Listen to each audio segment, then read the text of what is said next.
So today we got Ryan here with his CB360 build. This is just another bike in the backyards of Minnesota.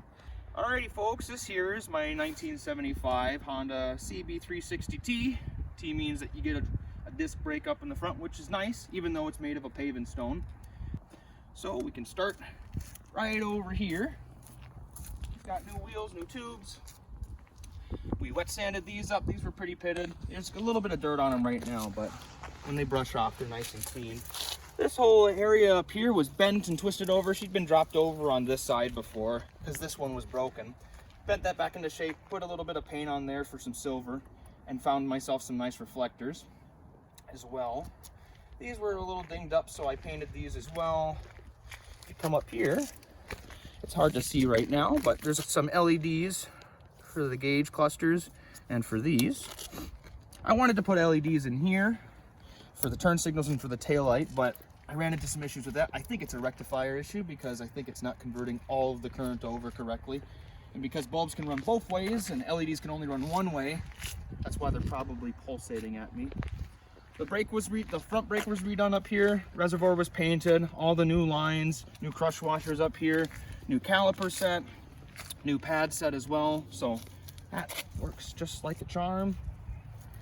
And over here we have the side covers and the other side of the motor as well. These are all freshly painted in some nice heat resistant silver. Again, there's some dirt on it, but with a little bit of wiping off, she'll come out just fine. Cleaned up the foot peg rubbers, cleaned up the foot peg bar, painted the foot peg bar, painted up both of the kickstands with some rust resistant paint because it tends to drip some water on there when the exhaust gets on there. The lucky part about this, and this is probably the rarest part, I've got a pair of original mufflers on this bike that aren't cracked. This one was right here, but I had somebody from Vecchio's Customizing, the same guy who did the side covers, come in and pull a stainless weld right here, and it's so good. It looks exactly like the other side. You can barely even notice it. Yeah, I got lucky on these because these bikes like their stock carbs, which I have, the stock air filters, which I have under here, but I don't want to take off, and the stock mufflers right here. Messed around with the side foot pegs too, just cleaned them up to get them to look nice. And under here, including that nice new rear wheel, I got myself some, which way do you go? Go that way. Got myself a new battery under here.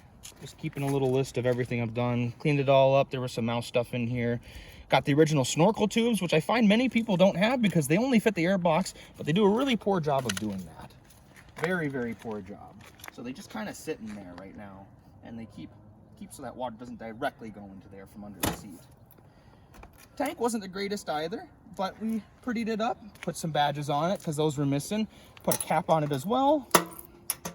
And if you look in there, there's some red coat in the tank. That's the first time my dad and I ever tried it, and it works.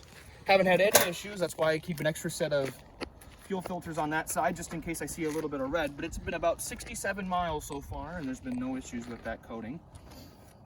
Apart from that, it's been a couple little rebuild kits. Got hammered on the horn a little bit to make it work, and then had to repaint that covering on it. But apart from that, she's basically just ready to run and drive. She'll just start right up. Put the key on. Just like that. And there you have it, folks.